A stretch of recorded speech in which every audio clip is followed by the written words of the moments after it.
Hey YouTube, it's ICU, and today I want to talk to you guys about the next generation iDevices, which will be the iPhone 5 and the iPad 2, or whatever their names will be. Regardless, I wanted to talk to you guys about some new interesting news about them. So here is one article on Redmond Pi, and the title is Apple replaces home button on iPad 2 and iPhone 5 with multi-touch gestures. So in iOS 4.3, you can enable multi-touch gestures on your iPad to control it.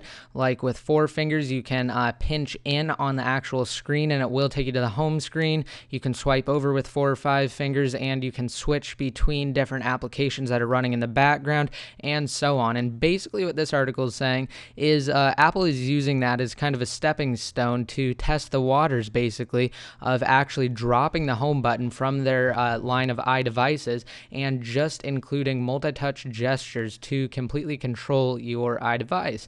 So that is really awesome, and it opens up the potential to not only make your iDevice have one less button, but also make the screen bigger without including all that extra bulk that you get when you make the screen bigger. So there is more room to, obviously, like I said, make the screen bigger. So basically what they're just saying in this last paragraph right here is that our sources say that Apple employees are already testing iPads and iPhones with no home buttons on the Apple campus, and it is possible that we'll see this new change materialize with the next generation iPad and iPhone devices set to launch this year. So now the iPad is supposed to launch somewhere around March, basically around the spring, and the next generation iPhone is set to launch in June.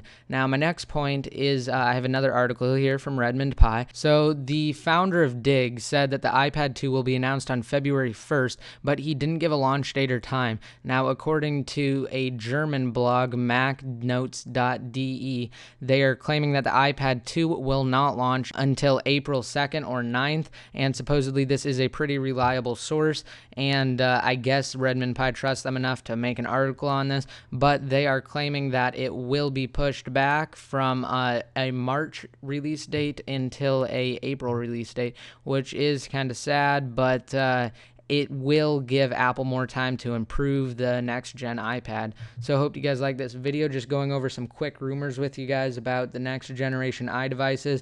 And I'm basically doing this because I have been asked numerous times to report on rumors when they have been made available on the next generation iDevices. So I'm doing this as a popular request type video. So I hope you guys liked it. Let me know what you think in the comment section below. And as always, rate and subscribe. This is ICU, signing out.